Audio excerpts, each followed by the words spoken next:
What's up guys, Intellitech Studios here, and today I'm going to show you how to replace the motor assembly on your Dyson V11. Now, there are a few different versions of the V11, so I will mention that first. My version is the version with the LCD screen and the version with the screw-in battery. So if your Dyson has a slightly different screen or a slightly different battery with a button that pops out instead of screws, just note that'll be a little bit different, and you'll need to make sure to get the proper replacement part for your model. But as long as you have the serial number, which the serial number is on the battery, or if you've replaced the battery, it's underneath the battery. I'll show you where that is in a second. So you can use your serial number to make sure you get the proper part. But in my case, I know that I need a replacement unit because my battery holds a charge. It charges just fine.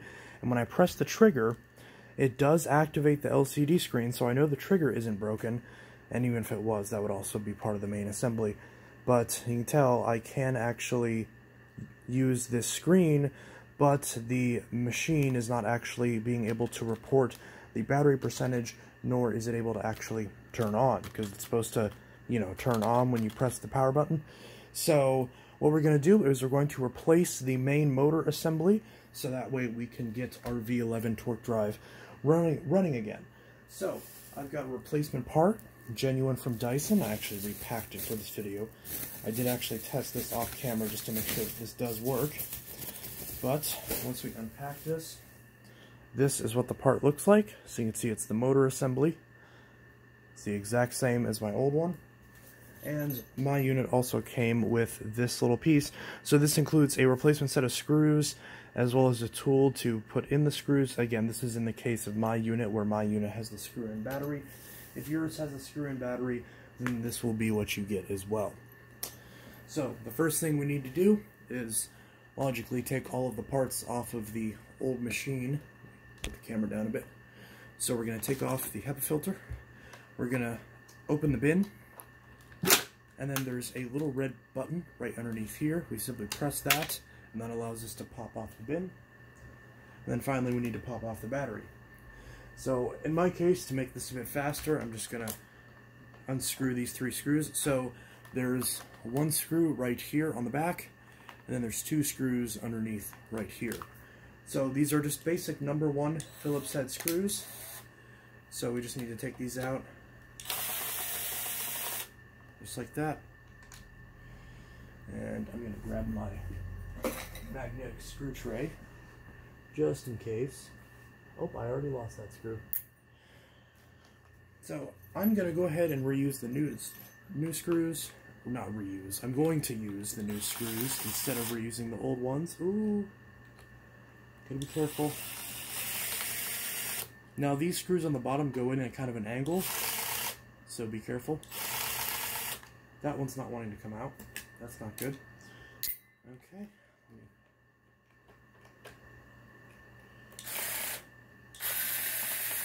There we go. I do not like Dyson. These screws are very low quality. They strip very easily. There's metal shavings coming off from this, which explains why Dyson gives you replacement screws. So hopefully the screws on your particular machine aren't stripped, otherwise you're going to have to get a new battery. But yeah, so once we have those out, battery pops out, we can take this thing and throw it to the side. And just try to get some of this dust off. So now we're going to take our battery and pop it gently onto the new unit. Oh, it's being a bit difficult. There we go. So now that we have that on, I'm going to open up the package. Oh, it opens right here. So we're going to open all this up. And got a little booklet right here, which basically just shows us everything that I was talking about. So, steps to remove all that.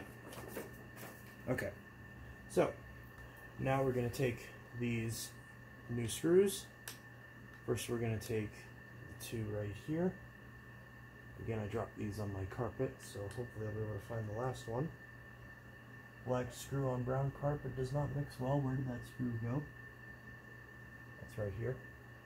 Make sure I don't lose that. So we're going to tighten these real quick. Oh, that's going to take too much time. Let's go back to this. And put these in.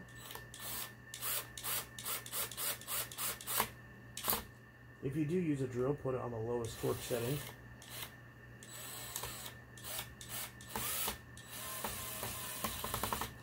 Okay. And then finally the last screw goes in. Probably help if the camera was actually pointed at this. And the last screw goes in right up here. Just like that. Again, these screws don't really seem like they fit properly.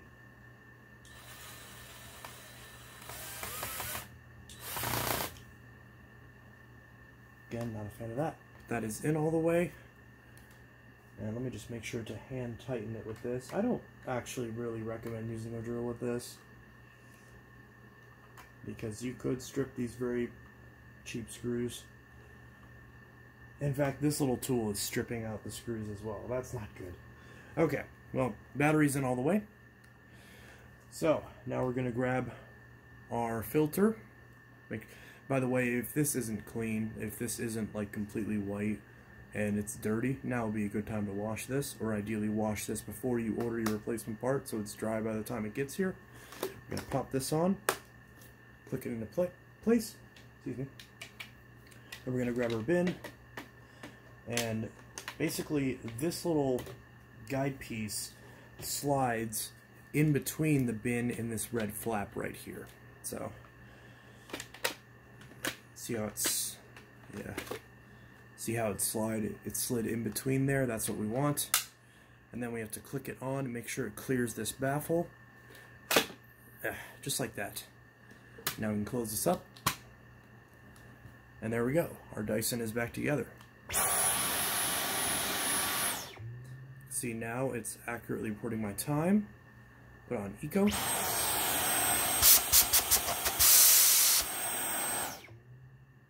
I don't know why it makes like a weird bone noise, like a buzz whenever it shuts off. I assume that's normal. I don't know if you can hear that. But there we go. The vacuum is working now. So that should solve your problem. Good luck finding these motors in stock though. So here's a bit of advice, because this is what I did. The Dyson website, at least for my model of V11, which I believe I have the V11 Torque, but I could be wrong about that. So my unit, Dyson.com, does not have the motor assembly in stock. What I did is I called my local Dyson service center, and they actually had one in stock, and they were able to send one to me.